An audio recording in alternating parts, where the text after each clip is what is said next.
Hello, everyone, and welcome. Today, we're having a conversation in regards to ancillary businesses.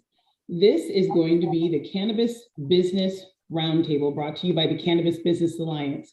Hello, everyone. Hello. Hello. First, we would like to hear from each of you and find out who you are. So I'm going to start in the area in the way that I see you, to the person who is to my right, Felicia Dawson. Go ahead and introduce yourself. Hello, everyone. My name is Dr. Felicia Dawson, and I am a board-certified obstetrician gynecologist, and I also have a board certification in integrative or holistic medicine. I have over 30 years of experience in helping women with their health here in Georgia, and I became introduced to cannabis in 2013 thanks to Dr. Sanjay Gupta. And I, at the same time, was getting frustrated with the corporatization of medicine. So I decided to close my practice in 2016 to devote 100% of my time to educating, consulting, and advocating for medical cannabis. Thank you. Great, thank you very much. Pam? Thank you so much. My name is Pam Chadasawadi, and I am here in Long Beach, California. I've been a lifelong cannabis advocate and consumer. I mean, I've just turned 47, so from, I don't know, 20 some years now. However, I did not come into what I call activating my advocacy until around 2018 when they Prop 64 passed here. And around that same time, I got my master's in public health, and I was really concerned about the large gap of education. Exactly what Dr. Dawson just said, like the major gap of no education. So I found myself in a position in a trade association here in Long Beach as a director of education. That was like 4.5 years ago. Since then, I have helped them do some curriculum at our local community college. I continue to do public education in our communities. And our trade association also encompasses not only like cannabis operators, but also affiliate businesses as well. And my side business is kind of cannabis related too. I have a nonprofit that I try to do the same kind of education there. And I'm also an officiant. So I try to like incorporate cannabis and those things too. So thank you so much for inviting me here. I'm excited to that Patricia's getting these things going. I'm super excited. So thank you so much. Oh, you're quite welcome. Thank you. Sandra?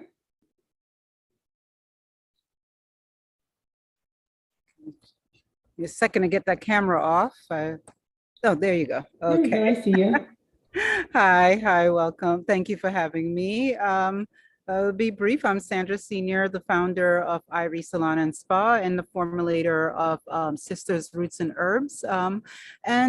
Pretty much I'm about self-care and self-love, and I'm a big advocate of cannabis and CBD health and wellness, I should say. And I've just been I just bring a very holistic approach to everything I do. I'm a licensed massage therapist. I'm a nutritional health coach, with an advancement in hormonal therapy. So just kind of bringing together different things to women in different programs, different workshops, and of course with our Sisters Roots and Herbs products to really help women going through that menopause time of life.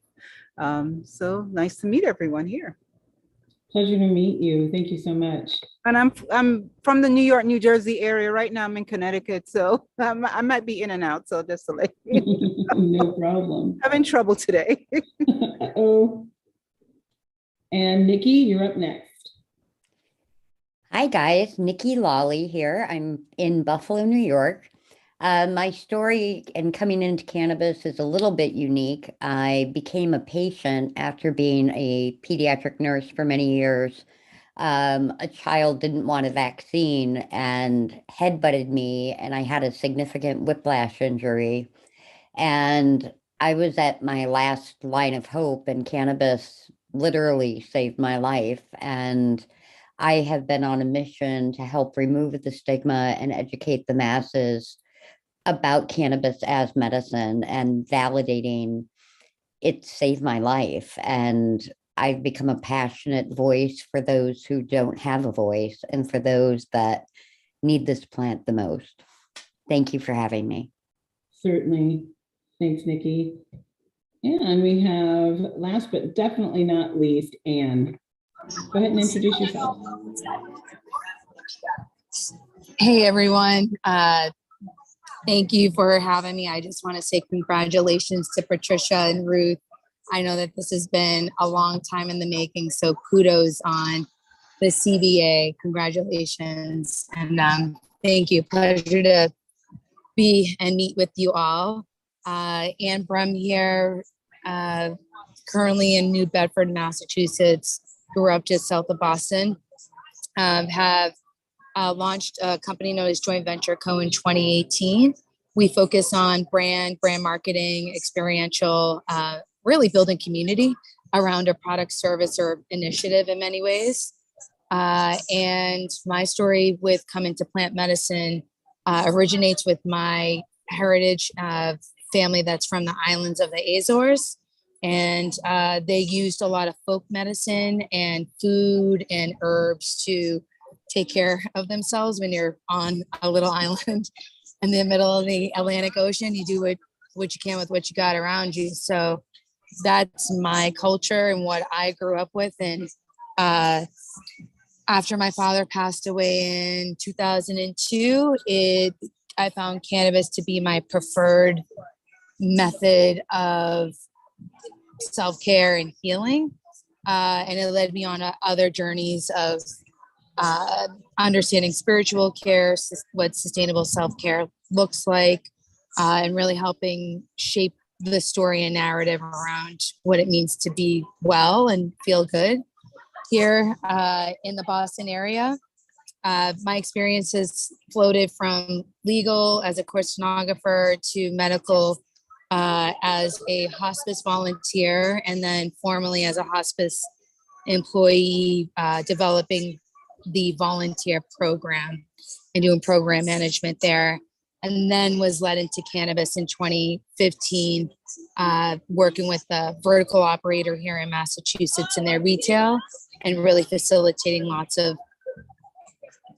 experiences that patients were having at point of sale and creating this environment for informed decisions to be had. So led me quite a long way, but I'm excited about Joint Venture Co. And I've had the pleasure of working with Patricia on different projects. And I just love the opportunity of shaping the conversation around plant medicine and being really intentional and deliberate about that and who we do that with as well. And it's a beautiful plant. There's just nothing like it in the world. So I'm really excited to work for her and help serve a lot of unnecessary suffering in this space. So thank you. Yes, indeed. And she is a beautiful plant. Thank you all for introducing yourselves. Allow me to introduce myself to you. I'm Tiffany Watkins. I am the founder and CEO of Vanguard Media Online.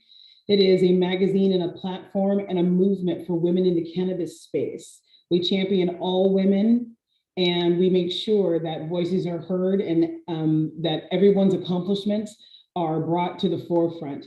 We've got a lot going on out here in this brand new industry, and women are surely at the forefront, and I intend to tell each and every one of their stories. If I haven't gotten to you already, I definitely will get to you. All you have to do is reach out.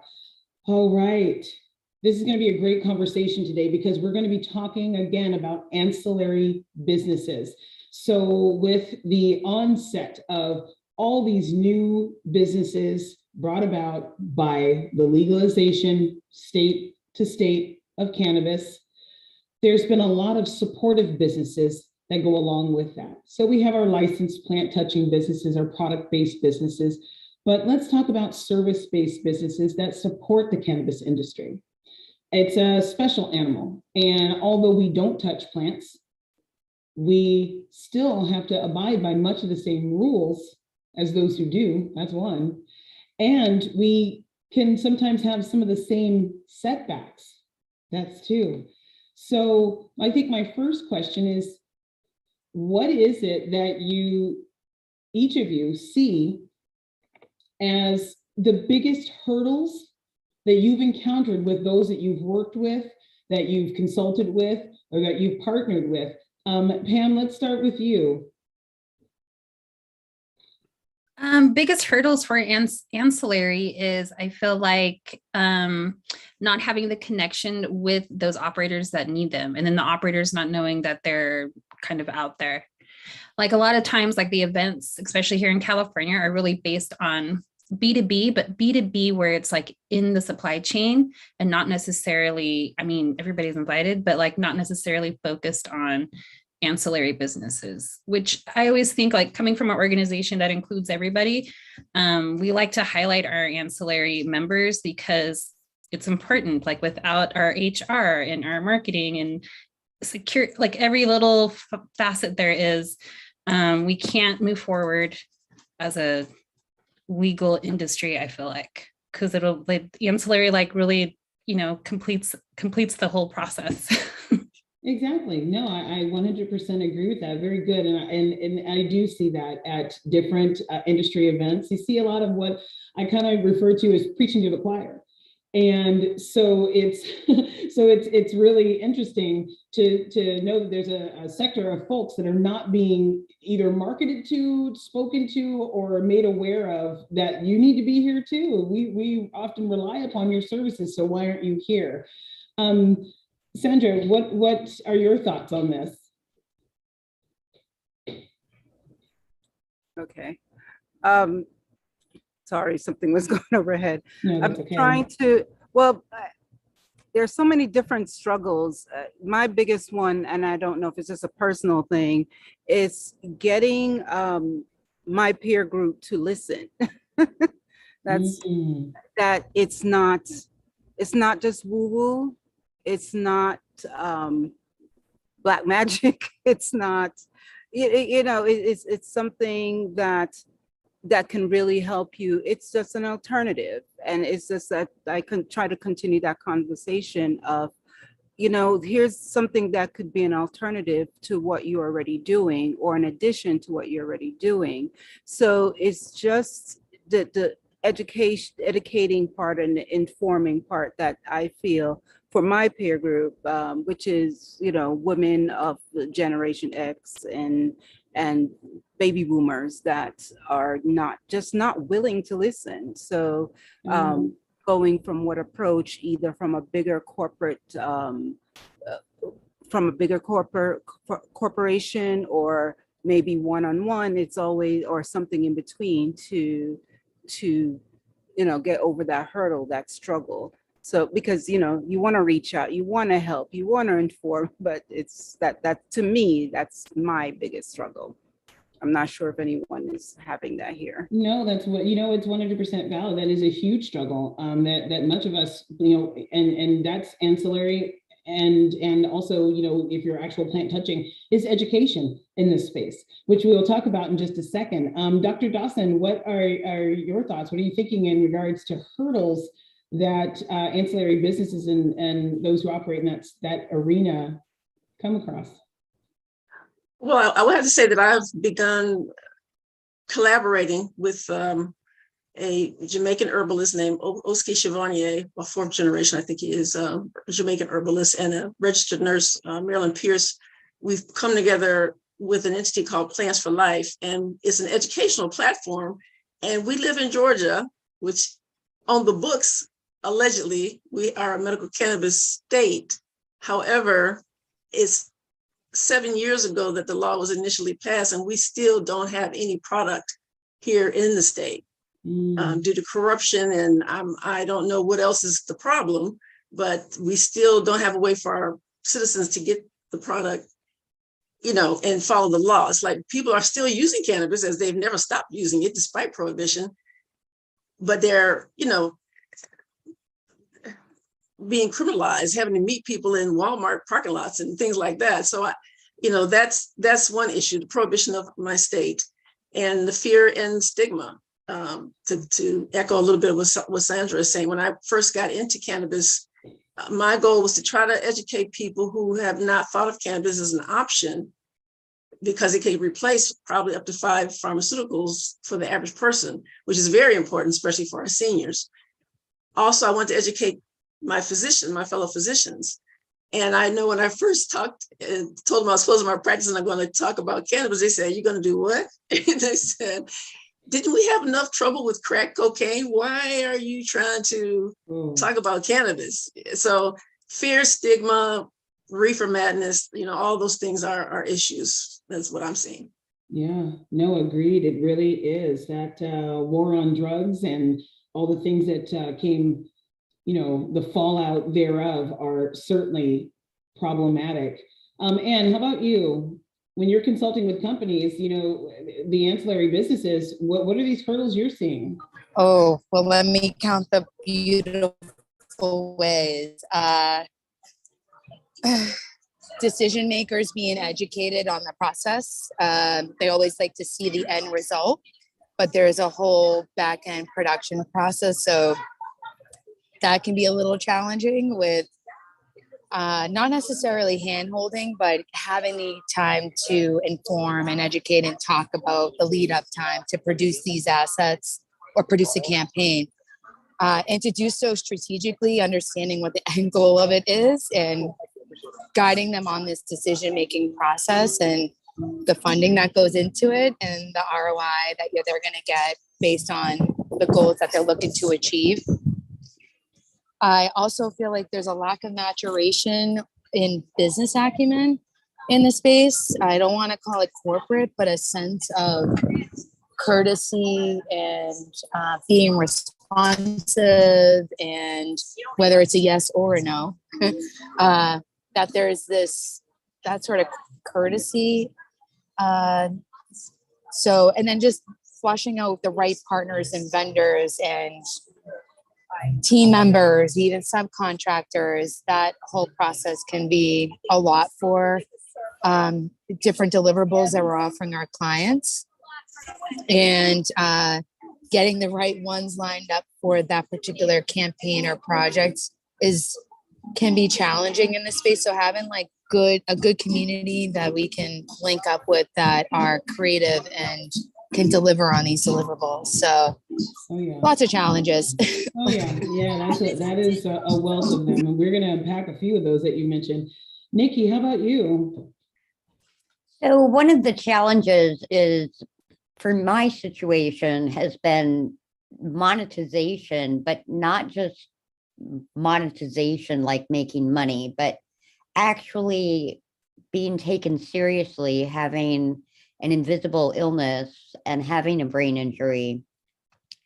I'm injured and I'm still smart. So being able to communicate in a way that shows my value, that shows I've had experience from a patient perspective now. I've learned how to be a professional patient, going from professional healthcare provider to now professional patient to now patient advocate. I bring a whole different aspect sort of to the industry, and trying to find someone that actually values that experience and is willing to invest in you has been a real challenge for me personally. I understand we all have challenges getting funding and things like that, but I'm sort of a unique ancillary business, if you will. When I believe in your product, you really want me on your side, because I have 82,000 authentic organic followers that imagine if you aligned with me, what an impact together we could have compared to just being a lone ranger. So I see collaborating as being a huge win for multiple parties, especially those on this call. Thank you. Of course, and you're correct. You are in a unique position because you are from the medical field and you have gone into cannabis advocacy, patient advocacy, and your point of view is different than those who just walk into cannabis and they say, hey, I've imbibed and I would like to be in this space. You have an inside view, and that is quite valuable, which kind of brings us into the next portion of this topic, which is education. It's really key. It lends itself to not only having information about cannabinoids, this beautiful plant, but it also can help destigmatize. And I know that I'm a cannabis educator. I've been so for years. I've been in the cannabis space as an advocate and an activist for 32 years, much of which has come with a lot of education for myself and then spitting that education back out to the community so that they can have knowledge and understanding. And I currently teach. I teach for Amsterdam University, where I teach branding and marketing there in the cannabis space. I teach advocacy, of course, because it's very important. Each and every one of us that's in the cannabis space, no matter what you do, is an activist. And then I teach patient and consumer safety. And recently I held a webinar for the city of Los Angeles that was just for hiring and understanding how you build your team. These are all different educational components that are necessary to walk the walk and talk the talk in the cannabis industry. But we still find, as Ann was saying, there's a lack of business acumen. They're putting people out there who need tons of support services from ancillary businesses because I got a license. I have a little bit of money. I'm getting started and now I need a team. I'm just going to throw my friends in here. Or now I need product. Let's just fill the shelves. People need to understand how normal business operations work. So with that all said, what is missing and what can we do about this in our communities, nearby and our communities at large to spread the word and to create this level of understanding of don't be offended, but you need to know more. Let's start with Ann on this one, because you brought up a few really good points. It sounds like you have your finger on the pulse. Yes, I wanted to say perhaps clear boundaries is a really good start as to like where our services start and where they end. Because can be very easy for them to treat you like an employee real quick. So I would say clear boundaries is very important. All right. Yes. Clear boundaries when working with someone, when you're consulting, it's so true. 10 times you're giving them so much and they're just like, yeah, but can you do this too? And you're like, no, that's not. Only it might be in my wheelhouse, but you're not paying me to do it. So just understanding that. And that comes a little bit of business acumen of understanding your placement, how you delegate and how you utilize those you have brought in to help you. So yeah, that's a great point. I love that. How about for you, Dr. Dawson? What's missing? Well, I can only compare the industry to similar to what she's saying, is that there are some basic things in business. And in my opinion, number one is to treat your employees well. That is like probably the most important thing. Treat your employees well, because then they will treat your customers, your clients well. And, when in my practice, very few people ever quit, because I probably spent a little bit too much money on my staff, taking them out to lunch and dinner, taking them on trips and things like that. But customer service was always the top of my list for my practice. And I always surrounded myself with people who understood that. And that was one thing that a lot of patients would always compliment, that my front desk, everyone was always nice, professional, responsive. So I would say customer service is and teaching and treating your employees well. Agreed. Customer service is missing. You go to many businesses, and not just in the cannabis space, and that's the first thing you notice is a lack of customer service. Oh, they're there, they're detailed, they can tell you where the product is, they tell you a little bit about it, but it's just real dry.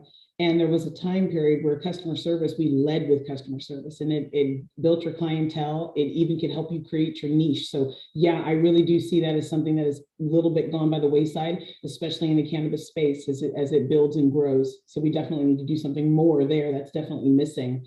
Pam, how about you? What are your thoughts?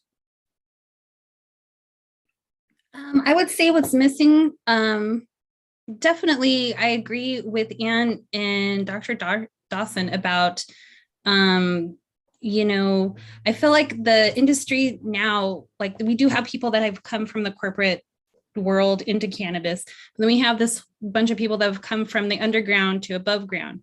And when you're underground, you don't necessarily have ancillary, you're not working with ancillary businesses, right? You're not really doing any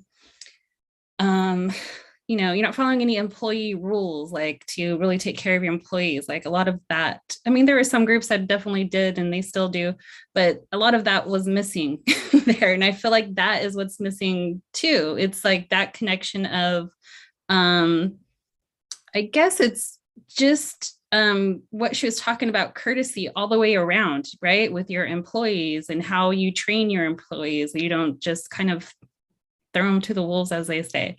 But like not, I know a lot of businesses that just start and they don't have any training for their employees. And, you know, that's really disserviced all the way around. So missing that education piece, I think it comes from all sides, really. If it's an ancillary business, I like coming into cannabis, like say if it's like, I see a lot of like, I've met some people that are like accountants. They have like accounting firm and they're coming into cannabis. And I always recommend for them to get their cannabis education. So they're like leveled up on cannabis education, and then the cannabis people to get some business education or that kind of structure. So yeah, I feel like education all the way around is missing. You're 100% right. It's true. It's not just the meat and potatoes. It really is the culture. When coming into cannabis, and if you don't have a cannabis background, if you weren't part of legacy operations, then you may have missed the boat on culture of cannabis. And that's very important when trying to support a cannabis business, that you understand where they're coming from. Because you really need to understand that, because where they're coming from and their ideologies really do shape how they run their businesses. So you want to be able to help effectively. So that's a great point. Nikki, how about you? So I think the thing that's lacking is consistent information at levels where people actually understand it. When someone mentions terms like indica sativa, I understand where their education level lies just by them using that term. If they call it weed or grass, that gives me an understanding of where they're at. So how do we bridge that education gap to get the people that are using the terms either improperly or inappropriately to a place where we all can understand? I mean, we all had to start with the ABCs at one point when we started learning how to read. Well, legitimately learning the ABCs of cannabis in a way that a police officer is going to learn different than a lawyer is going to learn. A doctor is going to learn differently than a high school teacher. How do we bridge that gap and standardize the education in a way that can be replicated? I literally, to try and find information on brain injury and cannabis was literally like finding a needle in a haystack. And it wasn't easy to find, and it wasn't easy to understand pot was cannabis. I thought that medical cannabis was some magical potion of the plant, not understanding that's the same shit like from Bubba down the street. So, Exactly. and again, we don't know what we don't know. And I definitely didn't know. And so I think of all the doctors trying to, we fault them for not wanting to prescribe it or recommend it. But at the end of the day, they don't know it. They don't understand it. As a nurse, I didn't understand it. I was not taught about an endocannabinoid system. There should almost be like a sampling of cannabis for police officers, for healthcare providers, so that they understand it's not heroin. Like, just because someone is using a dab rig doesn't mean that it's the same as crack cocaine. These are education levels that we have to get down to basics and really teach people in a way that masses can understand, not just like the people here don't need to necessarily learn the level I'm talking about, but I'm talking about the people that don't know what they don't know. Right. No, you're correct. And there definitely needs to be a new way of explaining what cannabis is about without the fear, without the stigma. Because a lot of this the information that we don't have comes from turning a blind eye to it for over a century and going, it has no value whatsoever. It's a criminal activity. Stay away from it. Why would we teach this? But we'll get there. We need to bridge into it being a part of plant sciences. When we learn about that in school, it needs to be a part of plant science. They need to talk about the endocannabinoid system. Why not? Why are we not learning about these things in biology? Why are our junior high school kids not learning about this? Why are our high school kids not learning about these things? We need to make these types of changes. So that's spot on. Pam, you have a question or something else to add?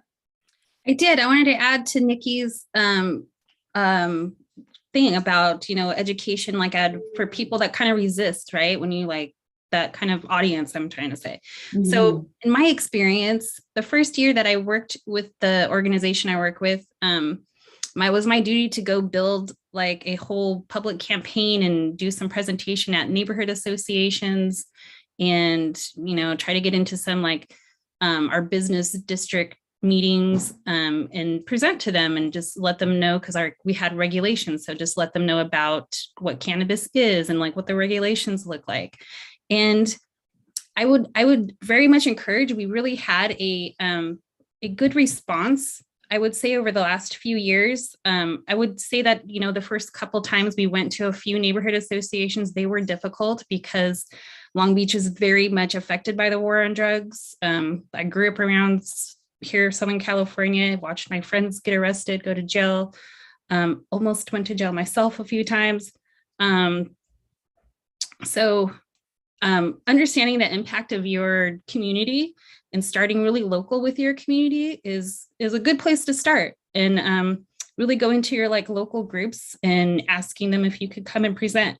And the same thing at like senior buildings too that we have here. I often go and just say, hey, can I come and present and just give some education, like a 30-minute education. And if they're, have some questions, they don't see it's that scary, they'll invite you back and you can get a little deeper with them.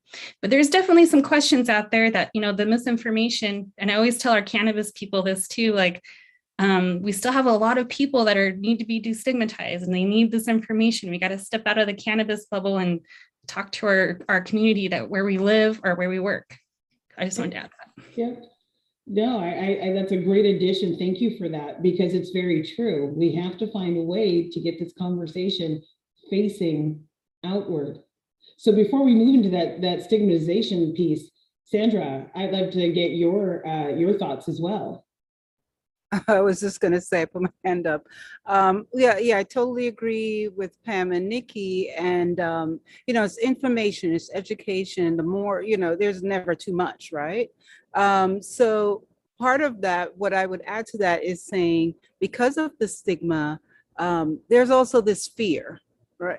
For all of us, we fear for ourselves, we fear for our employees, anyone there is, that there's this fear out there. So I almost want to think that you need a daily update on what's going on legally, because sometimes there's so many changes, sometimes day to day, month to month, week to week, what's allowed, what's legal, what's not legal. So, and what's going on in your state, in your town, so on and so forth.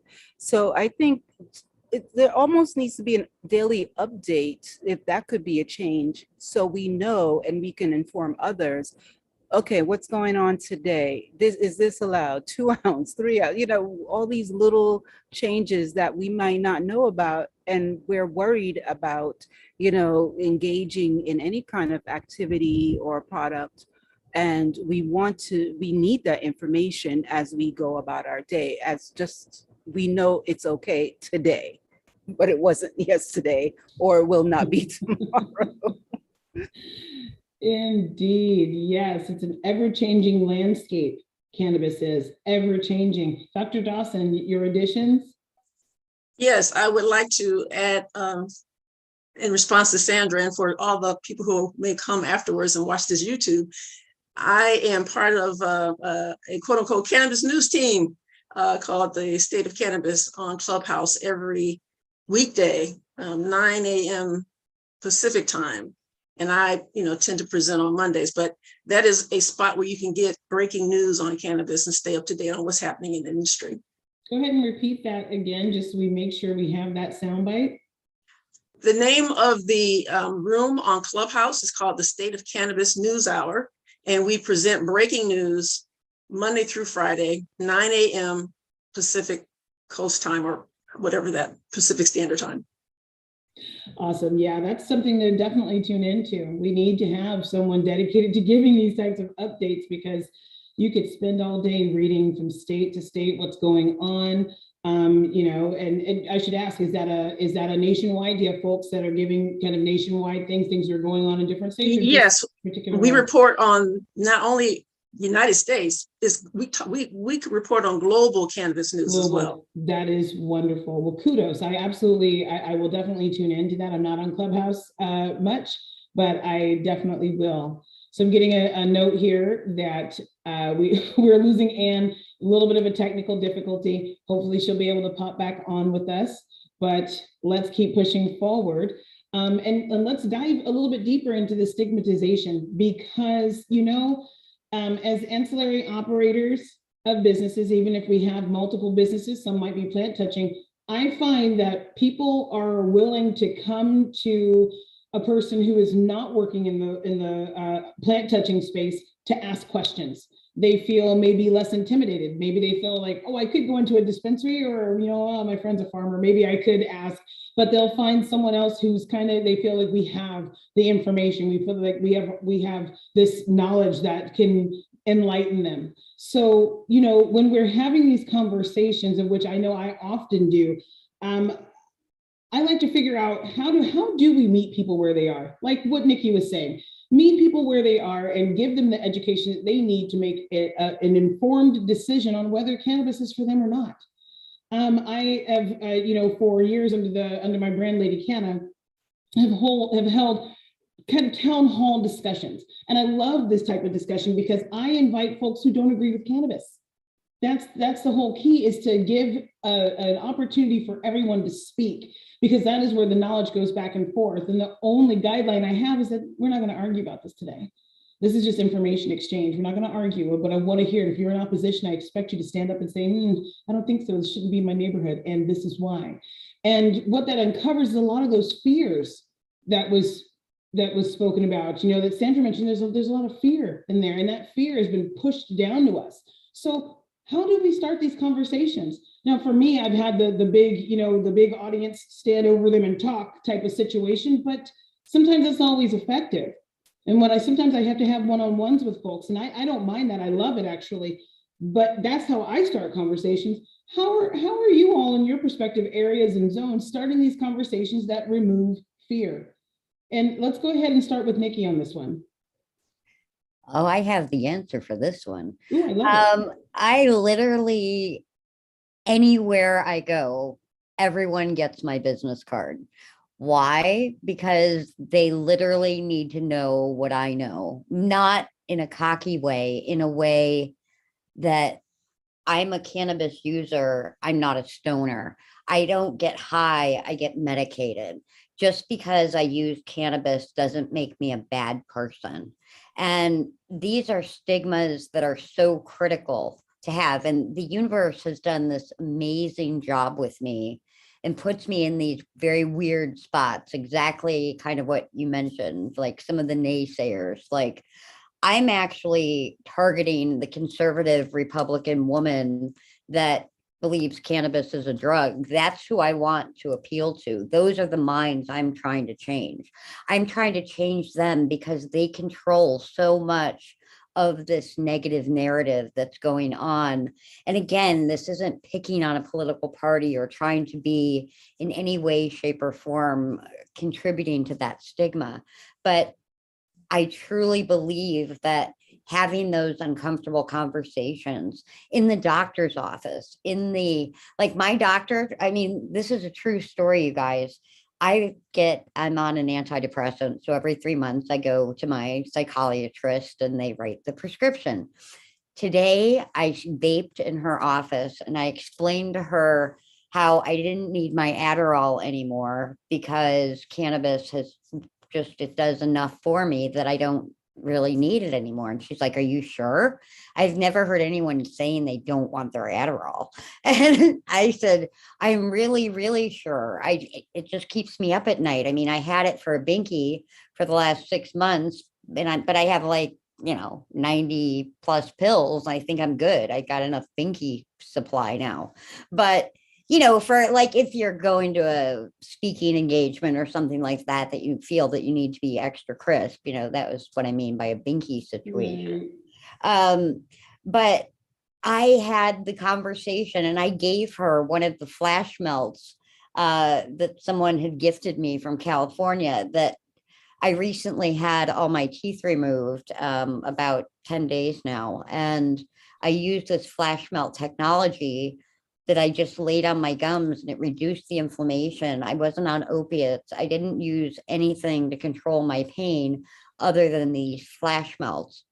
I gave my psychiatrist one of those flash melts and I vaped in her office and I explained to her, this is why I don't need Adderall. This is why my life is still here today, not because of the pharmaceuticals, but because of this beautiful plant. Thank you. Amen. I enjoy that. I enjoy that you've had that experience with your physicians and that you were able to have them listen. And, and I'm sure that, because you worked in the medical arena yourself, that the conversation was, probably a little easier. And, you have, building that relationship with your doctors. But I want to ask Dr. Dawson, just to bridge off for a second, do you have these experiences with any of your patients where they want to share the fact that they are consuming cannabis rather than or in replacement of their pharmaceuticals? Or do they feel free to share that with you? And what's your experience there? Well, remember, I closed my practice in 2016. So now people know that that's what I talk about. But I had to say, but when I was in practice, people did share that they use cannabis. And I always felt honored, just like I always felt honored whenever anyone just spoke about their sexuality with me. I said, I feel so honored that you trust me with that information, that I'm not going to judge you. So I didn't make a big deal out of it when I was in practice about cannabis. So I'm just a good listener in general, and women tend to really open up. And I always tell people that I used to think I want to go into psychiatry because I always am intrigued by what makes people do what they do. But once I got into OBGYN, I spent half my time listening and counseling anyway, and because women want a safe space where they can talk. To answer your previous question, I will speak anywhere. I have been in the church, especially the Black church, with the fear and the stigma about that. I have a talk called Why the Church Should Care About Cannabis, and go down the list from medical to racial justice to economics. I've talked to Morehouse School of Medicine students and residents. I've talked to holistic integrative physicians about cannabis. I will talk to anyone about cannabis. So yeah, no, that's great. That's wonderful. Yes, and I'm glad that you shared that you were open because you were knowledgeable about cannabis and you were able to develop a passion for cannabis, and that really must have spread itself to your patients, and so they felt comfortable talking to you. And I think that that's really key in us understanding how to start removing the stigma. We have to get people comfortable enough to share about it, not just a few one-offs. We need everybody going, hey, if I've been using cannabis and this is what it's doing for me, and sharing that with their physicians so the physicians can become more knowledgeable about efficacies of this plant versus pharmaceuticals. Pam, your thoughts? How are you starting these conversations? I'm usually always out in the community. I have, like I mentioned, I have this little nonprofit I'm starting, and it's really around peer education, just getting peer education in our communities. I'm a big advocate for peer-to-peer learning. I feel like we just learn better. We like talking about safe spaces. Like when we have our peers around us, we usually feel safe and we can, discuss more things. So I'm out in the community, people know who I work for. And so they're always asking, they know, like, that's the cannabis person. So they do ask me questions, and we often table in community, like community resource fairs. I often have a table out there. So people will come and talk. Sometimes, the conversation starts out a little rough, but I've kind of learned just to, where that conversation is going, especially if it's around social justice and the fear around, like I recently had this conversation with one of our elders in our community, and he was very concerned about, he said, I've watched cannabis destroy my youth in, my community, and, going through the whole jail system, very understood that. But when I was explaining to him that it wasn't the plant, right? It's the plant was being used as a tool for bad policy and systemic racism in our, in our government. So it's really not the plant. So if you take the plant out of the equation, we still have these bad policies in place, and that's really what we have to change. And like having that discussion with him, he really like changed his perspective a little bit about the plant. And he said, well, maybe I'll come and look at that. And obviously I give him like a little, I had a sample like rub on me. So I was like, if you have any, arthritis, rub this on you and you'll understand like, what the health benefits, starting to understand it. So I usually start, if they're hard conversations that way, I try to be pretty well versed in our policy, history of policy. That's what I teach in the college. Like that's my role in teaching there. I usually teach cannabis history and war on drugs, altered states. So I'm a very big proponent and advocate of teaching about different kind of drug or altered states and drug uses. So people they understand like what is what. And like Nikki was saying, like a dab rig is not something that you would, some people find those and they're just like, what is this, contraption? Just to understand like, what kind of was used with what, so they'd be kind of more knowledgeable of, what's out there. Because really, what we don't know, we really don't know. Indeed. And that's where the fear comes in. Oh, yeah. Yeah. And just to bring in that little cultural piece, when you mentioned dab rigs, that's really, it depends on your age group. I know for me, I was all, never really consumed cannabis this way, all right. And I'm no stranger to hash oil. We all had hash oil. I mean, in my day, we called it honey oil. And we had hashish, and we knew what to do with that. You hot knife some hash on the stove, and that was it. I'm from a long ago. So it's like you hear these new these new things, and how do you speak to that? And then someone who's just now getting into the cannabis space and sees all these different ways, different edibles on the shelf, potencies, sauce, butter, dabs, all shatter, all this different stuff, and it's there before you know it, their brain is just mush with too much detail, right? So that is a difficult one. And I can't say enough how much I love, Pam, the fact that you said, but what did the plant do? What did the plant do? Or what was this really, the work of people? Right. And that's such a huge thing to have to go over with folks, is to have them understand substances versus actions.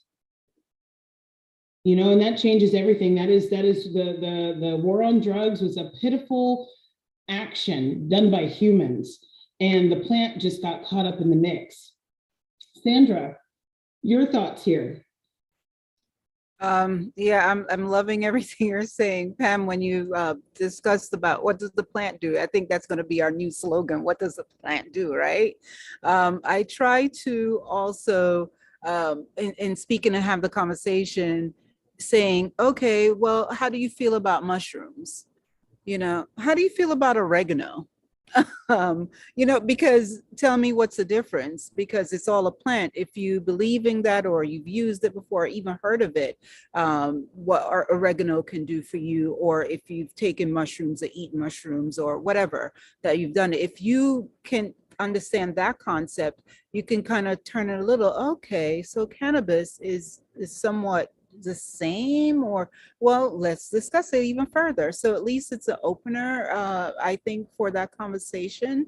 And definitely in getting out into the space and like you said, again, it's really, what should I say, releasing, having that education piece, that information piece, I can't say it enough, but I think that's helpful, really discussing that part of it too. There's another point I was going to make, and yeah, I should have had my cannabis earlier, right? But I'll come back to it. I love that. You should have had my cannabis because yes, that can help, right? No, you're right. There are a lot of different things, in your kitchen. Now I am that way. I heal from my kitchen. I heal myself. I haven't had a pharmaceutical or over-the-counter drugs in about 30 years. And my children were raised without any synthetic medications or over-the-counter. We treated from the kitchen and at home with what we had in order to cure or heal when necessary. So there's a lot of things that we have at our fingertips to do what needs to be done. But that brings a question to my mind. I don't remember who mentioned it, altered states. A lot of people are concerned about, oh, I don't want to be high. I don't want to be high, but they take pharmaceutical medication that alters their state of mind. And so also that's a way of kind of meeting them where they are. If they take pharmaceutical medications, opioids, say that kind of change, they get a little woozy off those. It changes their state of mind, and understanding that cannabis changes the state of mind as well. Know that those are the same, but the difference is the effect on the body, the leftover effect, the side effects, the contraindications with other drugs. Not that cannabis doesn't have them, but they're a lot less pronounced, of course, with pharmaceuticals. You've got to definitely consult either way. I just want to say, since we're live, you want to always consult when you're talking about switching a medication or adding something to your medication. But people need to know that there's altered state of mind no matter what you reach for. Sometimes right there in your kitchen. Anybody ever had too much raw garlic? See a few stars, a little bit of rainbow patterns, because you can get an altered state from that. So that's just a little side note. But I do see that Sandra has something to add. I remembered. So what I was Yes. gonna say as Nikki was speaking, we're in this world now. Everything is what's on social media, what's it look like, so on and so forth. So it's almost like we need to put a face on it. Like Nikki said, this is what a cannabis user looks like. I'm not a stoner, and that should be more in the media. I take this for this. Even a young person that's not exactly a stoner, but takes it to heal or to deal with mental health or any other thing like that, and what's going on in the world. So there needs to be more of a face in media of what it actually, the person who consumes, looks like. And it's not just a party party Yes. world out there. Yes, no, that's true. And that led to a lot of that misinformation that I think Nikki also spoke on, of people not understanding that medical marijuana wasn't some separate plant, wasn't some separate thing, because the way that it's pushed forward is, well, we have our medical marijuana, and then we've got drug use, and it's the same thing. You've got two joints, one's drug use and the other is somehow medicine. So that can be very confusing. So we do need to work on collectively, not just us here. I mean, everyone needs to work on the understanding of that and pushing forward the right message. So this has been an awesome conversation. I absolutely loved meeting each and every one of you and having this conversation. I wish it was much, much longer, but I'd like to give each of you a chance just to, and we have about 5 minutes left, like I said, just to kind of tie up, and most importantly, how can people get in touch with you if they would like to either have your services or consult with you or just have a friendly conversation? And let's go ahead and start with Nikki. I was not ready for that one. So my name is Nikki Lawley. You can find me on all social media platforms, including Instagram, LinkedIn, Facebook. I have a YouTube channel. You can just Google my name, and pretty much a lot of people have done really good SEO that is not me.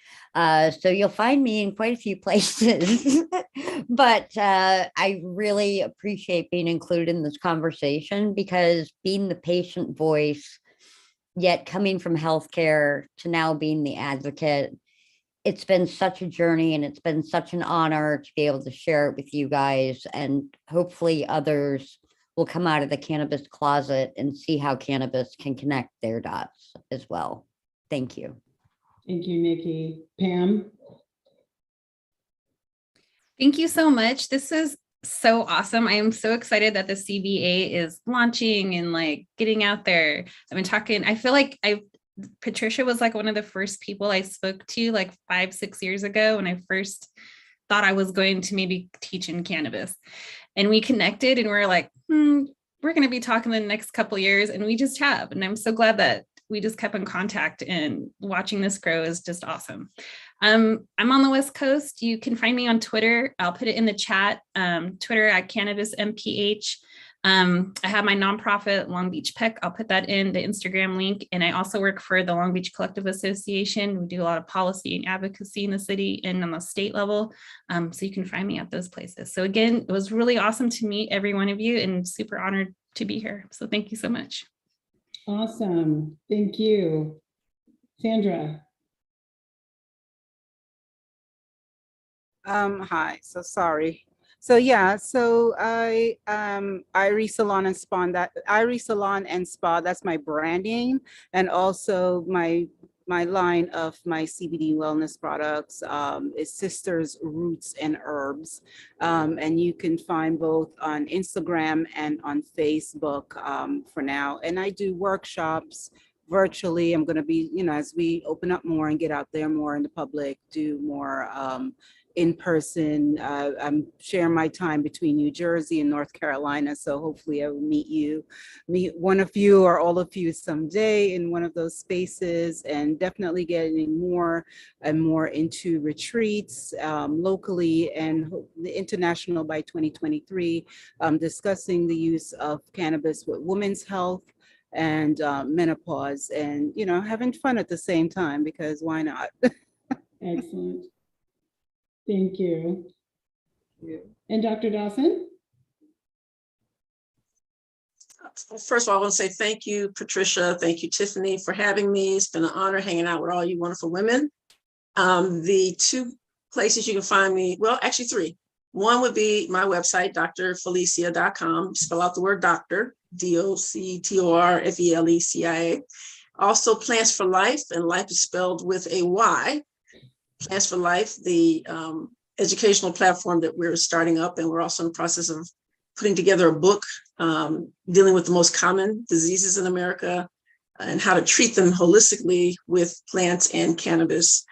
And last place is the State of Cannabis News Hour, Monday through Friday, 9 a.m. Pacific Coast time. Thank you again for having me. You're very welcome. Pleasure to meet all of you. I am Tiffany Watkins, and I can be found just about anywhere if you just Google my name or Vanguard Media online. Thanks again, everyone. Have a wonderful evening.